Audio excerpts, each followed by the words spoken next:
Lui, c'est Julien, Et lui, c'est Saïd. N'allez vous déterrer quelques petites perles dans le cimetière des films d'horreur oubliés. en espérant que ça soit pas cimetière indien comme dans Poltergeist. Quoi qu'il en soit, 3 films chacun, à voir ou à revoir. Et n'oubliez pas de vous abonner, de liker la vidéo, Ou pas, hein. et bien évidemment de commenter. On n'a pas le temps de vous lire. Allez, allez. Et c'est parti. C'est vraiment l'incarnation de la médiocrité contemporaine. Mais c'est de la merde! Ceux qui sont là, vanter les trucs les plus régressifs. C'est nul!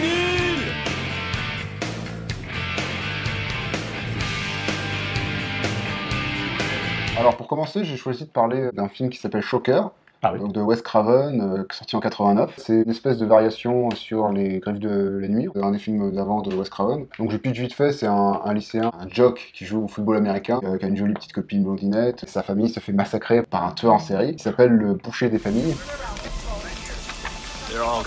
L'ado en question, c'est joué par Peter Berg, donc Peter Berg qu'on connaît bien parce qu'il est devenu réalisateur. Il se rend compte qu'il a une espèce de connexion avec le tueur. Il y a un lien, peut-être un lien avec lui, attention. Peu après, grâce à cette espèce de connexion qu'il a, la police arrête le tueur, et ça au bout d'une demi-heure de film. On se dit, bah voilà, il est arrêté, il est sur la chaise électrique, ça va se terminer. Mais non, pas du tout. Oui. À ce moment-là, c'est un nouveau film qui commence. C'est en fait, grâce à l'électricité, le tueur arrive à prendre possession de corps d'autres personnes. Donc il y a toute une séquence assez marrante où elle a mes moments préférés, c'est quand il prend possession d'une petite fille et que là elle se met à jurer.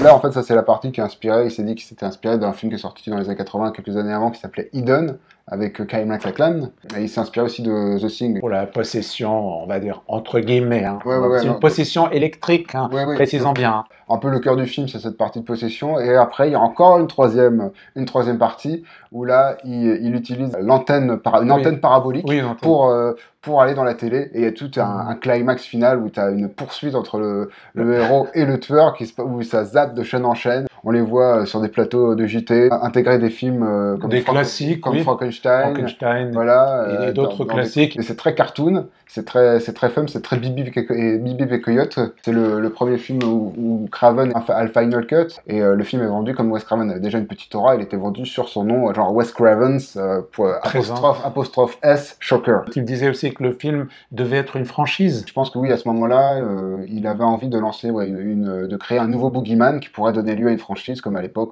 il y en avait beaucoup. Mais l'échec du film, la mauvaise réception critique, tout ça, ça a fait que ça n'a jamais eu lieu. Il n'y avait pas eu de demande, en tout cas, de revoir ce personnage. Il n'était pas assez populaire pour ça. Et du coup, ça en est resté là. Ce film, un peu mal aimé, peut-être un film un peu déroutant pour les spectateurs. Et je trouve ça bien de redécouvrir ce film-là aujourd'hui. Wes Craven, il a dit qu'il s'était enfermé dans le genre horrifique un peu par contrainte, mais lui, c'est pas forcément ce qui l'intéresse le plus, en fait. Oui, exactement. Et justement, c'est un film qui lui ressemble beaucoup, où il met plus l'aspect sur la comédie que sur l'aspect horrifique.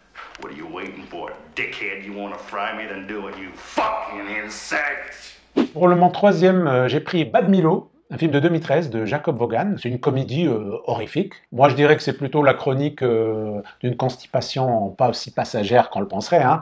C'est l'histoire de Duncan qui souffre de problèmes aussi bien familiaux, personnels que dans son travail. Ça crée en lui des problèmes intestinaux. Et ces problèmes vont se matérialiser sous la forme d'une créature qui va sortir de son orifice anal, ou plus communément appelé trou de balle.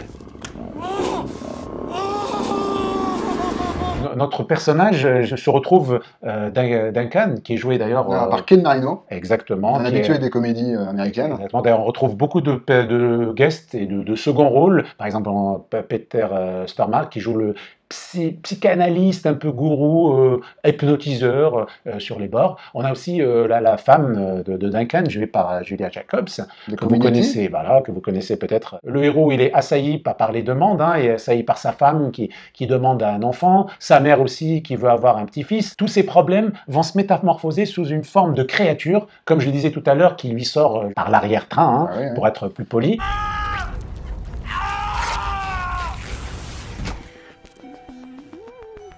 C'est une sorte de relecture d'Alien, mais un peu plus comique, une sorte de E.T. Qu'on aurait écrasé avec une voiture, ou alors un mini Gremlins qui serait le mélange entre le Gremlins qu'on connaît, le petit Mogwai, au Gremlins méchant. Le héros est assez faible et on a la créature qui vient régler ses problèmes. Cette créature va s'attaquer à tous ceux qui osent justement déranger Duncan. Il y a beaucoup de thèmes justement qui traversent ce film, notamment cette histoire de paternité, parce que Duncan souffre déjà de la perte de son père, qui n'est pas mort, je vous le rassure, d'ailleurs il le retrouve dans le film, sauf que son père est parti quand il était jeune, donc il n'a pas eu de figure paternelle. Et là, sa famille lui demande d'être un père, c'est un peu trop pour lui, et à un moment donné, on le voit fuir, même essayer de fuir ses responsabilités, c'est un peu, on va dire, c'est un peu une critique de notre société, hein. C'est certaines valeurs qui ne sont plus là, les valeurs de paternité. À un moment donné, il y a une relation de père-fils. Pour parler de la créature, juste une petite seconde. C'est pas du CGI, c'est une créature qui est animée à l'ancienne. Animatronics. Un truc que je trouve marrant dans le film, c'est que c'est l'acteur Ken Marino. C'est un acteur que, comme on l'a dit, qu'on a vu beaucoup dans les comédies, mais qui est un peu à contre-emploi là, parce qu'il est, normalement, c'est lui qui joue le rôle du gros douche, du gros connard, en fait. Et là, justement, il fait le mec qui se fait marcher sur les pieds, et il a typiquement le genre de rôle qui pourrait être tenu normalement par un acteur comme Jason Bateman, en fait. Oui. Et d'ailleurs, on avait dit qu'il y avait une ressemblance un peu Exactement. entre les deux. Est-ce qu'on peut dire que c'est un film de trou du cul, alors? What is going on down there? Awful things. God awful things. Oh my god. That is the worst smell I have ever smelled in my life. Alors moi, j'ai choisi de vous parler de Ginger Snaps, de John Fawcett, donc qui date de 2000. Ouais, c'est le fils caché de Farrah Fawcett. C'est un film qui a été présenté en France au festival de Gérardmer en 2001 et qui n'est jamais sorti en salle après, qui est sorti directement en vidéo. C'est l'histoire des sœurs Fitzgerald, qui sont deux adolescentes qui passent leur temps à se... Sur le téléphone? Non, à l'époque, il n'y avait pas de téléphone, il n'y avait pas de... À médire sur les autres ados? Il n'y avait pas de portable, on savait s'amuser à l'époque. S'amuser bien, hein, écoutez bien leur passe-temps. Leur passe-temps, c'était de mettre en scène leur mort. Elles faisaient des photos gore, en fait, elles se mettaient en scène dans des situations avec du faux sang. Il y a une grande complicité entre ces deux sœurs qui sont un peu vues comme des espèces de parias. Donc c'est un film canadien dans une petite banlieue un peu à l'américaine. Mais en fait, ce qui se passe, c'est qu'il y a une créature étrange qui commence à attaquer, qui tue le chien d'un des voisins. Et une des deux sœurs va se faire attaquer par cette créature. Il se trouve qu'en fait, elle va progressivement se transformer en loup-garou. On est en 2000, le film a été écrit au milieu des années 90. À cette époque-là, les films de loup-garou, c'est pas un genre tellement à la mode du tout. Il y a très peu de films de loup-garou à cette époque-là qui sont sortis. Les films un peu références, ils datent déjà des années 80, donc genre Hurlement ou le Loup-garou de Londres, donc ça remonte déjà. Ou alors le fameux Loup-garou de Paris, hein, méconnu. Justement, ça c'est les films des années 90, c'est les gros films de merde, donc ils n'ont pas pris ça comme référence. Ni les films des années 2000, les Twilight et les Underworld. Ça c'est les grosses merdes d'après, d'accord. Donc eux, ils sont entre les deux et ils font un bon film. Ils prennent comme référence La Mouche, ou L'Exorciste, ou encore Carrie. En l'occurrence, Carrie, c'est une référence intéressante. Ça parle de l'adolescence, de la transformation du corps, l'arrivée des règles, et les cycles lunaires de transformation en loup-garou servent de métaphore mais claire dans le film. La peur du sang, la transformation, l'arrivée des poils, attention. Donc John Fawcett, donc c'est un réalisateur canadien qui a commencé en faisant des courts-métrages, qui avait réalisé un film avant avec Chris Penn, le frère de John, qui s'appelait The Boys Club, et qui a fait pas mal de télé entre-temps. Il s'est fait la main sur des séries comme Xena la guerrière. Il réalisera donc un film après qui s'appelle The Dark, et qui rencontrera pas non plus un très grand succès, et du coup sa carrière est un peu avortée. Il se fera plus. Après, maintenant, il fait que de la télé, il réalise plus de films, donc c'est un peu dommage, parce qu'avec ce film-là, on avait vraiment l'impression que c'était vraiment un nouveau talent de l'horreur qui se révèle. Et malgré tout ça, le film quand même a connu un certain succès, je suppose, en DVD ou autre. Il y a eu 2 suites, qui n'ont rien à voir avec le réal. Hein. Pas avec le réal, mais il y a toujours les 2 actrices, donc les 2 super actrices qui ont grandi dans la même région. Elles ont été dans la même école, elles sont nées dans le même hôpital et tout.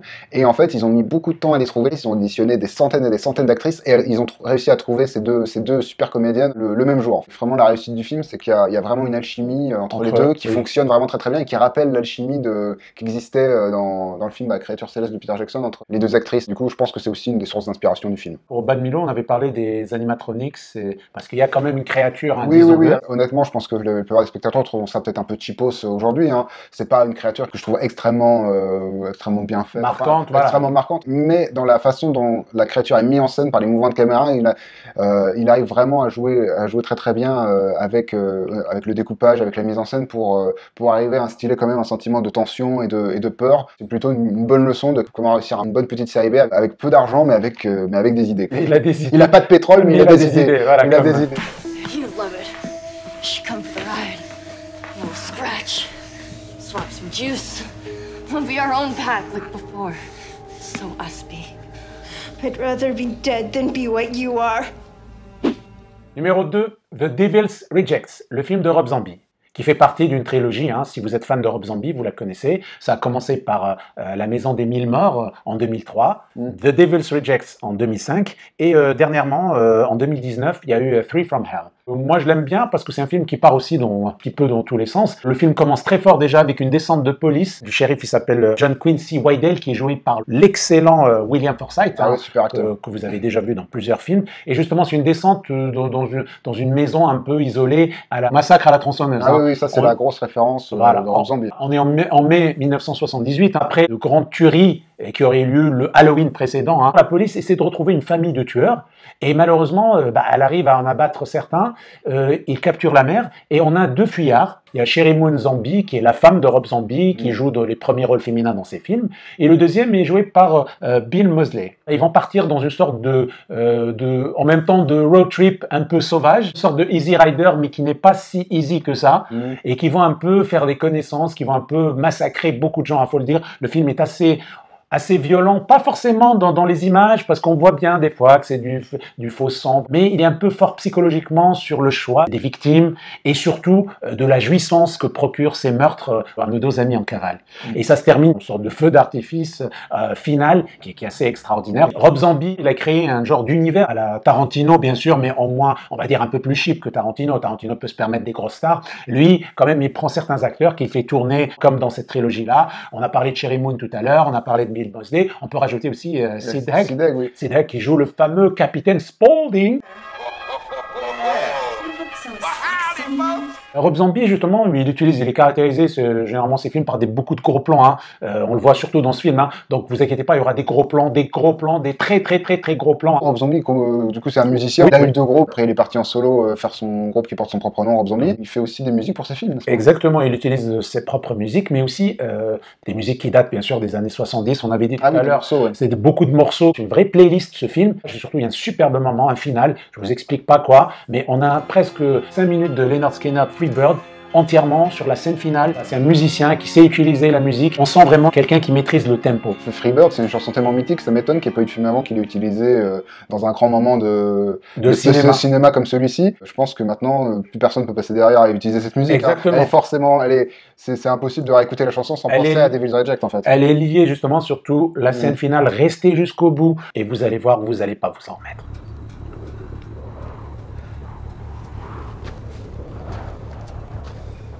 I am the devil, and I am here to do the devil's work.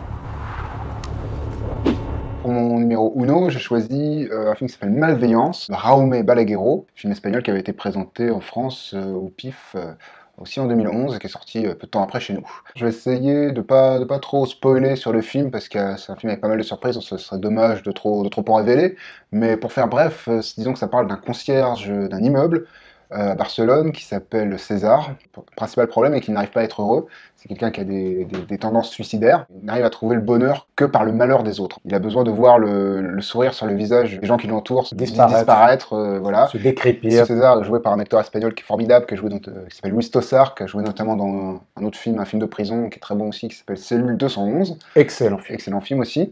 Et du coup, Jaume Balagueró, c'est un peu un des grands noms de l'horreur en Espagne. Hein. Un de ses premiers films, c'était La Secte sans nom, et c'est surtout fait connaître du grand public grâce à la franchise REC, qu'il a co-réalisé les 2 premiers et réalisé entièrement le 4e. Et celui-ci, il sortait des 2 premiers REC. Les films REC, je rappelle, hein, les films en found footage qui ont participé à lancer la mode du found footage. Hein. REC, c'est un film qui date de 2007. Le found footage, c'est devenu un genre... Oui, mais qui est devenu un genre très populaire après... Blair Witch.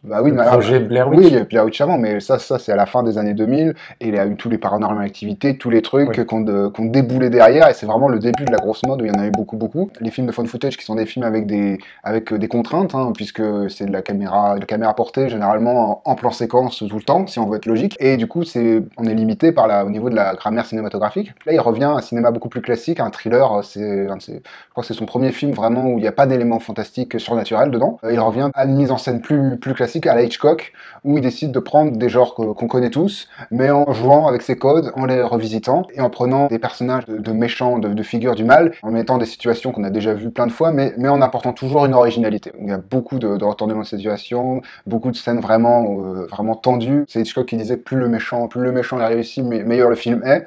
Là, c'est totalement le cas. C'est vraiment, à mon avis, une des grandes figures de méchants de ces dernières années au cinéma. Un truc qui est très Hitchcockien, c'est de jouer volontairement sur l'empathie qu'on a avec une personne qu'on devrait détester. On se retrouve presque malgré nous à être du côté de ce personnage, et d'ailleurs c'est pour ça aussi que le personnage est très bien écrit. Quelqu'un qui fait des choses absolument horribles, on se met à certains moments à être de son côté, donc on est vraiment mis en tant que spectateur dans des positions vraiment mal à l'aise, et c'est un film très pervers. On aimerait aussi qu'il s'en sorte, que personne ne le trouve, et c'est ça le côté fort de ce film, justement le côté dérangeant de malveillance. C'est juste, voilà, on a parlé beaucoup d'identification. Là, non seulement vous allez vous identifier, mais en plus vous allez adorer le voir, peut-être s'en sortir ou pas, trouver une pirouette à chaque fois. Exactement. Il y a une superbe scène dans l'appartement qui est justement vraiment digne. Tu parlais tout à l'heure d'Hitchcock. Oui, mais c'est à cette scène-là que je pensais. Que Jaume Balaguerro, au final, j'attends un peu son grand retour, hein, parce que depuis, il a fait Rec 4, qui m'avait un peu déçu,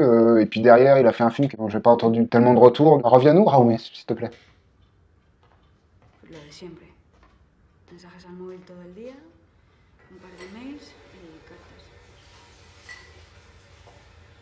Sí, he vuelto a hablar con él. Mon premier film, c'est L'échelle de Jacob, de Adrian Lyne, de 1990. Ce film dénote un peu avec la filmographie d'Adrian Lyne, hein, qui était plus connu pour les films comme Flashdance ou Liaison fatale. Le héros principal, c'est Jacob Singer, joué par notre ami Tim Robbins. C'est un employé des postes qui est vétéran de la guerre du Vietnam, qui est un peu tiraillé entre des cauchemars de cette infâme guerre et bien sûr surtout de la perte de son fils, qui est joué par Macaulay Culkin. À un moment donné, il y a une sorte de schisme qui s'opère et le personnage n'arrive plus à savoir dans quelle réalité il se trouve. Parce que des fois, il est avec sa nouvelle copine, qui s'appelle Jézabel, et des fois, il retrouve son ancienne famille avec son fils qui n'est pas mort, et bien sûr, et des fois, on a aussi des flashbacks qui datent de la guerre du Vietnam.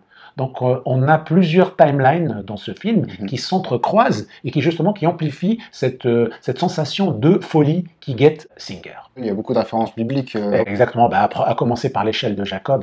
Le scénariste l'a écrit dans ce sens-là, même si apparemment Adrian Lyne a modifié beaucoup de choses. Ça devait aussi tourner autour de l'enfer de Dante. Mais on retrouve quand même cet emprisonnement. Jacob voit aussi certains démons. Hélas, on ne sait plus où est la réalité, où est la fiction. Surtout à un moment donné, il se retrouve en plein milieu d'un complot. Est-ce que c'est vrai ou est-ce que c'est juste dans la tête de Jacob? Le film est assez complexe quand même au début, parce que voilà, on ne s'y retrouve pas, parce qu'on n'a pas de repères. On a un peu une sorte de millefeuille cérébral. On est un peu dans la mémoire, on ne sait pas à qui et à quoi se fier. Est-ce que Jacob peut se fier à sa mémoire ou est-ce qu'il peut se fier à ses instincts? Ça, on ne le sait pas. À un moment donné, il va même voir un avocat pour essayer de porter plainte contre l'armée. Peut-être qu'il y aurait des supposées expériences qui auraient été faites sur ces soldats. Est-ce que c'est vrai ou pas? Certaines études qui disent qu'on a fait des expériences sur ces soldats américains en Vietnam, c'était des théories complotistes que le film emprunte. Beaucoup de grands acteurs ont été castés. On a essayé. D'abord, on était parti sur deux grandes stars, notamment Jézabel devait être jouée par Madonna ou d'autres. Voilà. Et lui, on a vu Richard Gere, mais pas mal de grands acteurs. Mais au final, on est tombé sur Tim Robbins qui n'était pas habitué à ce genre de rôle. Et on a de grands pontes de la production. Mario Kassar et André Vachna de Carolco. Qui sont les producteurs aussi de très grands films d'action. Rajouter à ça Alan Marshall, c'est ceux qui ont osé prendre le risque. C'est un scénario qui dormait quand même dans les tiroirs depuis 1981. Le scénariste Bruce Joel Rubin, qui a écrit par exemple Brainstorm et Deadly Friend, ce sont des films qui sont centrés sur la mort, qui a eu un grand succès avec Ghost de Jerry Zucker en 1990, la même année que l'échelle Jacob, qui lui a connu, on va dire, un petit échec. Rubin, qui a écrit ce scénario, après avoir, je crois, eu un cauchemar, où il se voyait être enfermé dans une station de métro, il n'arrivait pas à en sortir. Et d'ailleurs, cette scène, vous la retrouvez dans le film. Et elle est vraiment assez terrifiante, parce que c'est à ce moment-là où Jacob commence à voir certaines créatures. On retrouve cette même scène dans Silent Hill 3, où un personnage féminin se retrouve coincé dans une station métro. Et dans Silent Hill 2, il y a un personnage en hommage à Jacob Singer. Il porte les mêmes initiales, il a la même veste militaire, mais aussi il a le même écusson. Beaucoup refusé pendant presque 10 ans ce scénario, mais qui intéressait pas mal de réalisateurs. Hein. Ouais, ouais. On a parlé de Michael Apted, de Ridley Scott et de Sidney Lumet, mais c'est Adrian Lyne qui s'empare du scénario, qui trouve matière à faire, qui commence à retravailler. Au début, c'était un peu compliqué avec Rubin qui voulait absolument imposer son style. Lyne a réussi à trouver, on va dire, un terrain d'entente et surtout à nous pondre ce petit chef-d'œuvre. Adrian Lyne n'est jamais revenu sur ce genre horrifique. Il a ramené certaines de ses techniques qu'il a utilisées, beaucoup d'images bleutées, beaucoup de feutrés qu'on a l'habitude de voir dans ses thrillers sulfureux. Il a même utilisé, pour aller plus vite pour les effets spéciaux, il a utilisé une technique qui s'appelle le body horror, faire bouger des bouts de corps à une certaine vitesse et après les passer à vitesse normale. On a l'impression que, comme il manque certaines images, on a un petit peu de flou. On a vu ça dans beaucoup justement de clips, on parlait tout à l'heure, par exemple le clip de Tool, oui, Sober. Pour les apparitions pour certaines créatures démoniaques, ce style convenait et ça a permis d'ailleurs au film d'aller plus vite pour sa post-production. L'échelle de Jacob est un film paranoïaque, c'est un film aliénant, c'est un thriller d'angoisse qui fait une réflexion juste sur le deuil, sur la solitude, sur l'être. C'est une certaine dénonciation de la déshumanisation de notre société actuelle. Et le film a été fait en 1990, il est toujours d'actualité.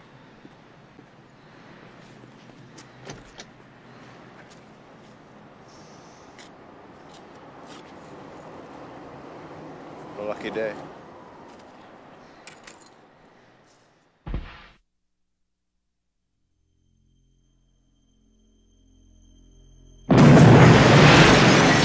Vous avez maintenant le choix entre 6 films différents. J'espère que vous allez passer un moment horrifique sous la couette. N'oubliez pas de vous abonner, de liker et de laisser vos commentaires. N'hésitez pas à nous faire des suggestions, on les lira avec plaisir. À la prochaine. Ciao les amis. Dis-moi, pourquoi on a choisi 3 films? On aurait pu faire 5 ou 10, comme tout le monde. Mais ça vient pas de Simpsons, ça? Excellent.